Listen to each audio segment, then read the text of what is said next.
आगे। राव रत्नाजी अमर रहे, राव राजेंद्र सिंह जिंदाबाद, राव राजेंद्र सिंह जिंदाबाद, राव रत्नाजी अमर रहे। मैं आप सबका स्वागत और अभिनंदन करता हूं। मानव श्रेष्ठ में इस सृष्टि पर जब अभिव्यक्ति की क्षमता का विरूपण हुआ तो आध्यात्मिक आत्मा को व्यवस्थित करने के लिए मानव शरीर की आवश्यकता हुई। शब्द का विमोचन और शब्द का आविष्कार जिस ओंकार के माध्यम से इस सनातन धर्म की धुरी पे चढ़कर मानव शरीर के श्रीमुख से विद्यमान हुआ तो संसार को पहली बार सभ्यता का आभास हुआ। इस समाज की व्यवस्था के अंदर क्षत्रिय की अपने एक कर्म की शैली है। जिस शब्द भेद से आप अपने आप को उच्चारण करना चाहते हैं उस शब्द का शास्त्रों ने, वेद ने, पुराणों ने कभी भी अभिलिखित नहीं किया है। जिस महापुरुष की जयंती के उपलक्ष्य में आप समूह के रूप में यहां उपस्थित हैं, राज्य और राष्ट्र के निर्माण के उपरांत राजपूत शब्द का आविष्कार हुआ है। जब संसार को वसुदेव अपने श्रीमुख से कुटुंब मानता था,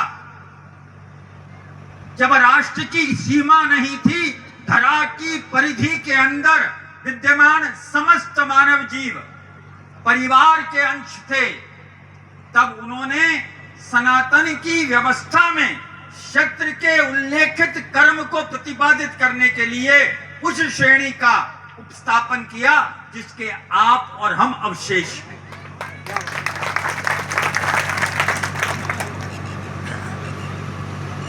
इस वाणी की व्यवस्था में सुर का ज्ञान तब होता है जब सृष्टि की व्यवस्था से, संस्कृति के माध्यम से संस्कारों का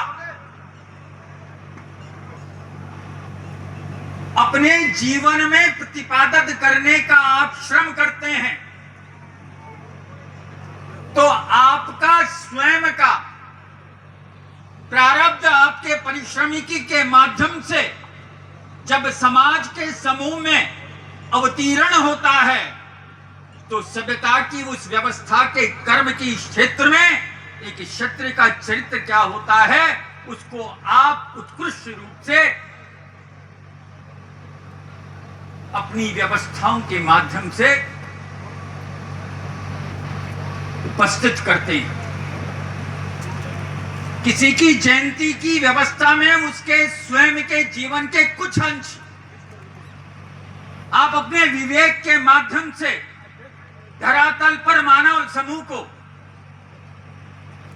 उत्सर्जन के रूप में अभिव्यक्त करने का श्रम करते हैं। लेकिन कभी आपने इस बात का विचार किया है, अभी आपके पूर्व विधायक जी अपने श्रीमुख से फरमा रहे थे, अगर मानव समाज के समूह को जातीय व्यवस्था के माध्यम से अगर आप प्रतिशत में बांटें तो आपकी प्रतिशत हो सकता है कि बाकियों की तुलना में कुछ कम हो। लेकिन एक युद्ध बता दीजिए, बहुत ज्यादा अतीत में न जाएं, जिस महापुरुष की जयंती को आज आप मना रहे हैं, उनके जो पिता थे उन्होंने अपनी जिंदगी में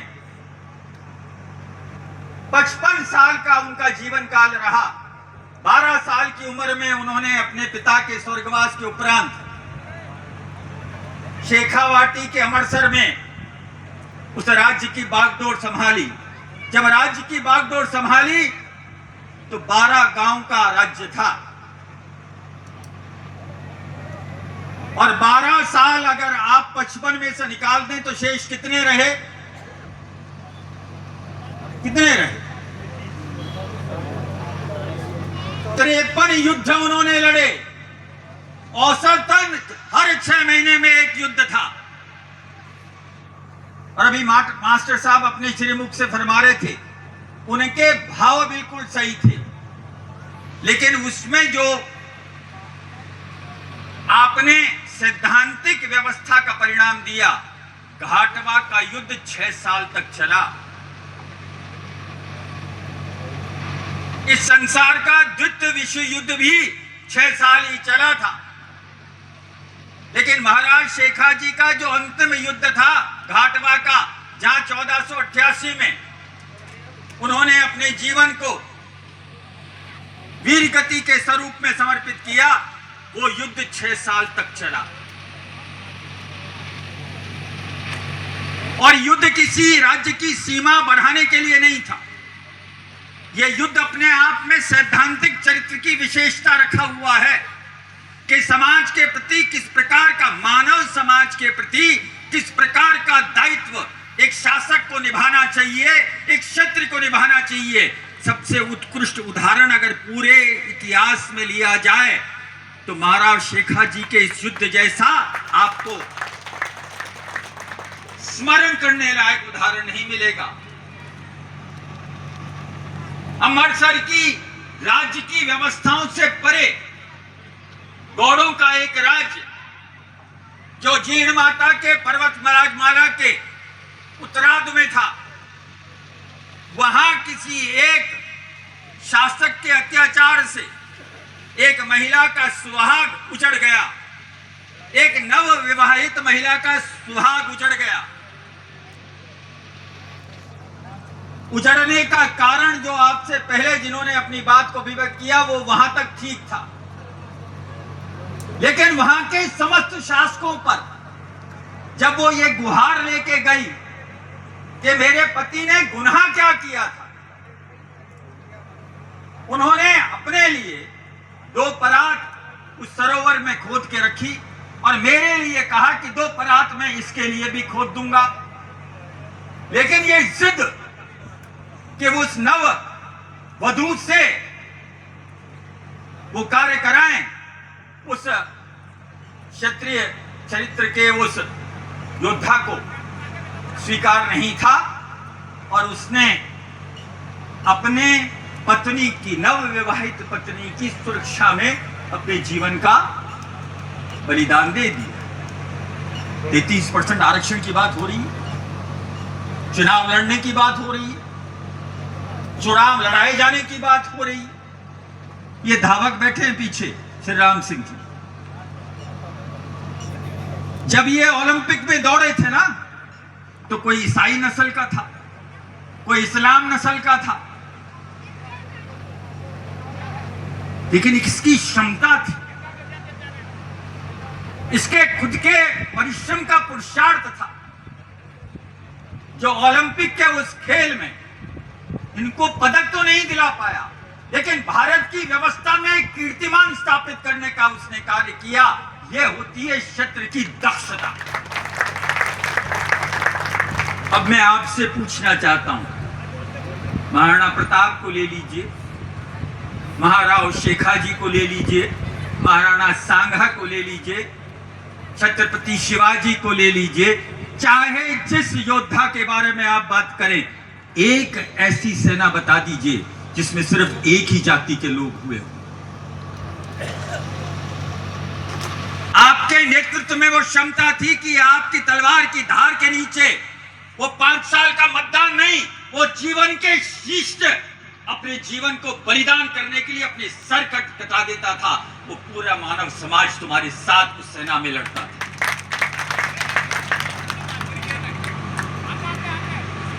हल्दी घाटी की सेना सिर्फ क्षत्रियों की सेना नहीं थी, मुखिया क्षत्रियों का था, लेकिन सेना में महाजन भी था, सेना में ब्राह्मण भी था, सेना में आदिवासी वीर समुदाय भी था, क्षत्रिय तो थे ही थे। प्रत्येक ऐसा व्यक्ति जिसको राष्ट्र के पराक्रम में अपनी दक्षता का, शारीरिक परिश्रम के माध्यम से बलिदान देने का जिसमें चरित्र था, वो महाराणा प्रताप के उस नेतृत्व में अपने जीवन को बलिदान करने के लिए तैयार था। नेतृत्व इसे कहते हैं।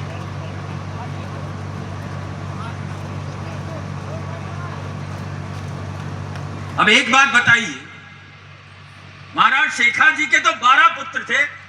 मास्टर हरि सिंह जी सुन रहे हो ना आप? कहां चले गए? मैं उस परिवार का मुखिया हूं, लेकिन कभी आपने त्याग और बलिदान की अगर मिसाल देखी हो तो महाराणा प्रताप के जो सबसे छोटे पुत्र थे, रायमल जी थे शेखा जी के। रायमल जी को उन्होंने अपने परिवार का मुखिया बनाया। हम रायमल जी की संग, रत्नाथ जी उनके बड़े भाई थे, सूजा जी उनके बड़े भाई, सबने अपने छोटे भाई के लिए उस वक्त की शासन व्यवस्था को दरकिनार करते हुए अपने आप को पृथक कर लिया और पितामह का जो अंतिम परायण के समय अपने श्रीमुख का जो वचन था उसको शिरोधार्य किया। आज तो एक क्यारी का उमरा अगर इधर से उधर हो जाए तो भाई भाई से लड़ लेता है। सारा कुछ यहीं छोड़ के चले गए, लेकिन अपनी जीवन में उन्होंने वो सिद्धांत का चरित्र पेश किया जिसके स्मरण और उच्चारण से ही आपको सद्गति प्राप्त हो सकती है। कि हमारी उस वक्त की प्रशासनिक व्यवस्था का वो कीर्तिमान था, जो जितने उनके सपुत्र उस वक्त जीवित थे, दोनों बड़े सपुत्र तो वहीं वीर गति को प्राप्त हुए अपने पिता के साथ।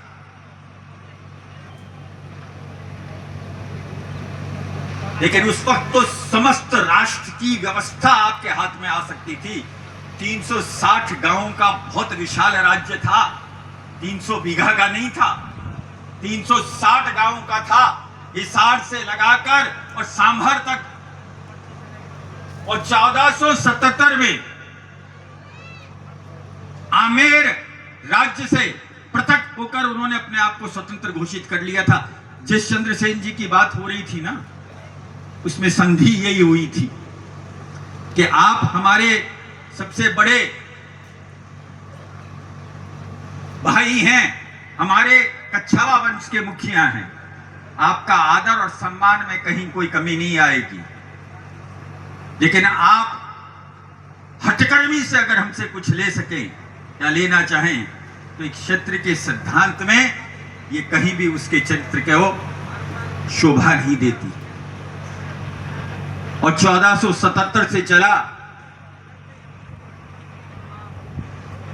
जो मिर्जा राजा का एक खिताब महाराज जय सिंह जी जयपुर को था।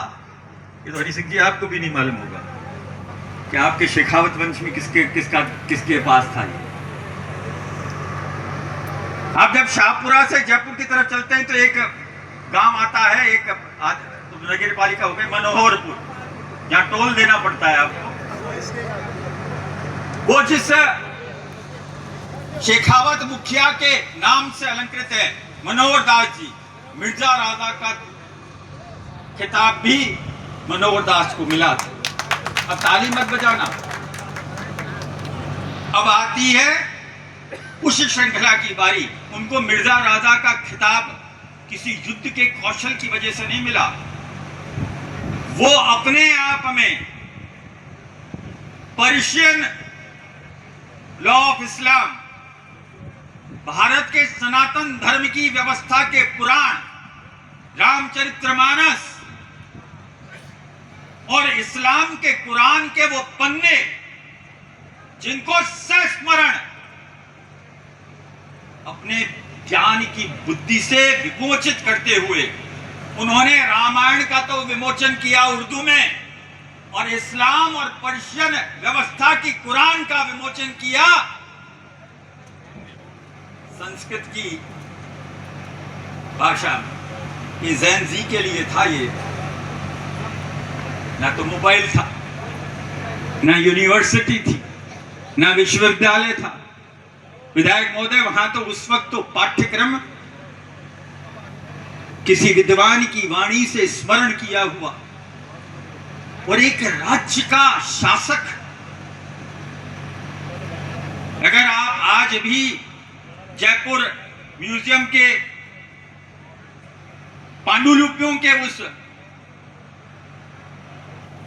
क्या कहते हो आप म्यूजियम को हिंदी में, संग्रहालय में जाएंगे तो मनोहर दासूद के नाम से आपको कुछ पढ़ने को मिलेगा। मेरा अभिव्यक्ति का वाचन ना आपको भविष्य का दर्शन करा रहा हूं, ना आपके वर्तमान की स्थिति को कुरेद रहा हूं। मैं आपको उस व्यवस्था के व्याकरण के साहित्य का वो दर्शन करा रहा हूं जिसको किसी इतिहासकार ने और साहित्यकार ने नहीं लिखा। 1433 में जिस वक्त किसी एक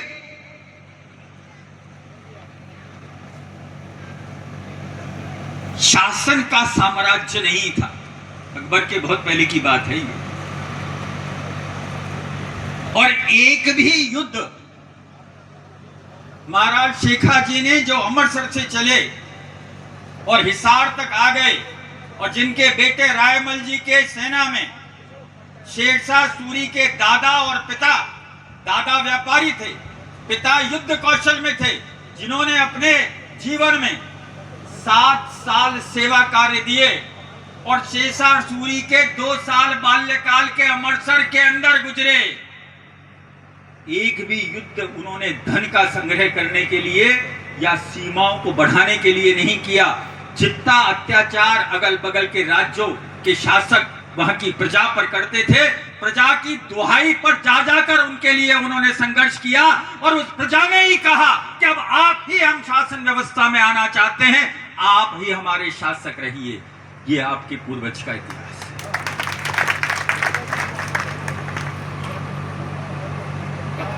और उस वक्त विस्तार किया और उसका विमोचन किया जब ना तो किसी वोट की लालसा थी, ना किसी सम्राट का डर था, ना किसी साहित्य के उस व्यवस्थित अहंकार का डर था।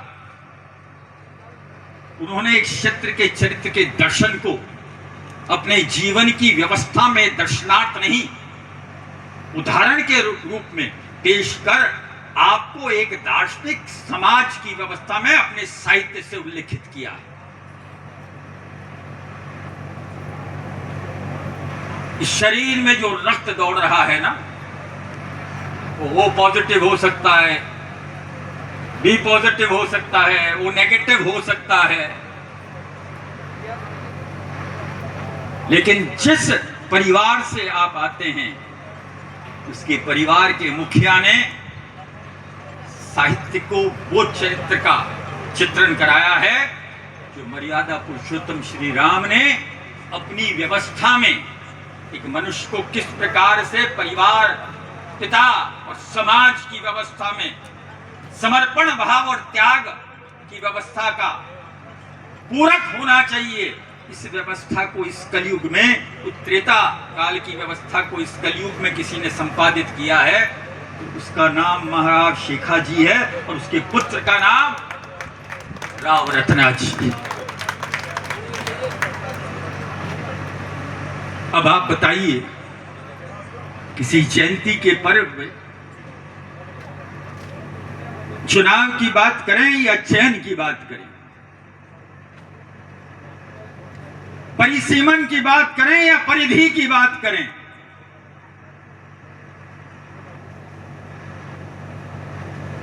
परिश्रम की बात करें या परमार्थ की बात करें,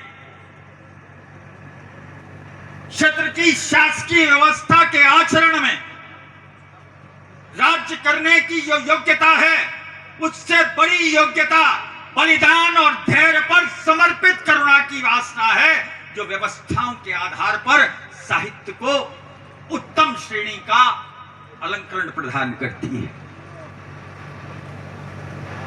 किसी साहित्यकार ने और किसी इतिहासकार ने उसका स्मरण नहीं कराया। मैं आदरणीय, आपने एक मेडिकल कॉलेज महाराणा प्रताप के नाम से, आप महाराणा प्रताप के स्वयं के व्यक्तित्व की व्यवस्था को पढ़िए, हल्दी घाटी तक सीमित मत करके रखना। ये वो कालखंड है, मेरे ख्याल से ये हमारे 27 वाले तो उधर वाले तो जानते हैं, उनके पास तो मैंने कई बार ये बताया, लेकिन आपको एक कालखंड था जो 1400 ईस्वी से चालू हुआ और 1600 ईस्वी पर आकर खत्म हुआ। 4 बड़े बड़े उस वक्त साहित्यकार हुए। सबसे पहले तो संत रविदास हुए 1493 में, उसके बाद में हुए कबीरदास जो महाराव शेखा जी के कालखंड में, और महाराणा प्रताप के समय हुए तुलसीदास, और चौथा जो उन्हीं के काल में हुआ रहीमदास। ये रहीमदास जो बाद में पद लिखने लगा और श्याम और राम के गुणगान करने लगा। ये हमारा गायक है, क्या नाम है तेरा पूरा? इस नुसरत को पूछिए, इनका कोई भी, क्या कहते हो आप अपने मुखिया को? हम तो पंडित कहते हैं, विद्वान कहते हैं, आप क्या पैगंबर? इनके एक भी पैगंबर के अनुयायी के बाद में दास लगता है क्या? तो रहीम खान कब रहीमदास बना? आप मेडिकल कॉलेज बना रहे हैं कर्नल साहब, आप इसलिए विराजे, मैंने इसलिए ये कहा है कि वो रहीमदास क्यों बना। जब आप अपना कौन सा फरमा रहे हैं कि एक हम वो बनाएंगे, वो चले गए, वो एक जयंती मनाने की बात कर रहे हैं अक्टूबर में, हम तब आपको बनाएंगे, तब तक इन बच्चों को एक शोध का कार्य छोड़ के जा रहा हूं, 1 घंटा भी नहीं लगेगा। रहीम खां खाने खाना रहीमदास क्यों बना, अगर इसकी जानकारी तुम्हें मिल जाएगी तो बाकी सारे प्रश्न का हल अपने आप तुम्हें मिल जाएगा। ये प्रश्न मैं आपके बीच में छोड़ के जा रहा हूं। अकबर के 9 रत्न में एक रहीमदास था, लेकिन रहीमदास स्वयं सिपा सलार था, स्वयं अजमेर का मनसबदार था। वो छोड़कर रहीमदास क्यों बना और सनातन धर्म की व्यवस्था के गुणगान में अपनी चौपाइयां और दोहे क्यों लिखे? जिस दिन नौजवान इस बात को समझ लेंगे ना, तो बहुत से अनुत्तरित जो उनके मस्तिष्क में प्रश्न हैं उनको अपने आप उत्तर मिल जाएंगे। उस उत्तरदायित्व को निभाने के लिए उम्र की व्यवस्था में शहादत तो आपकी है।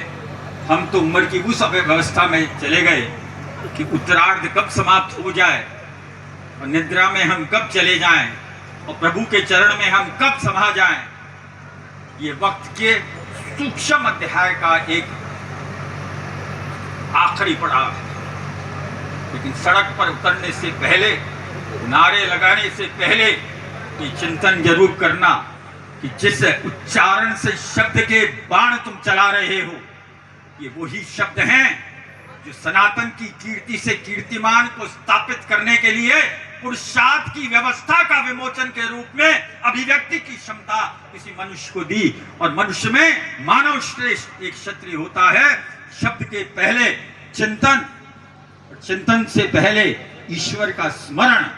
जब दोनों की व्यवस्थाओं की अनुकूलता आती है तो अभिव्यक्ति का क्षण आता है। इसी बात को आपके बीच में कहते हुए अपनी वाणी को विराम देता हुआ नतमस्तक होकर मैं पूरे के पूरे आप अतिथियों का, एक का भी मैंने नाम इसलिए नहीं लिया, अगर नाम मैं शशि रंजन जी का लेता तो आकार प्रस्तुत हो जाता। ये भी बात मैं कई बार कहता हूं, तो ये एक आकार में आ जाते कि ये पूर्व विधायक हैं, ये वो हैं। भागीरथ जी के लेता तो इनका भी आकार हो जाता। उद्घोष जी चैन में आकाश की परिधि का व्यास लेकर आप सब उपस्थित हैं, तो मैं आपको आकार में समेत क्यों करूं? आप मेरे लिए निराकार हैं और निराकार में ब्रह्म है और उसी से ओंकार है। तो आप सबका अभिनंदन है, आप सबका स्वागत है। जय हिंद, जय भारत, जय गोपीनाथ जी की।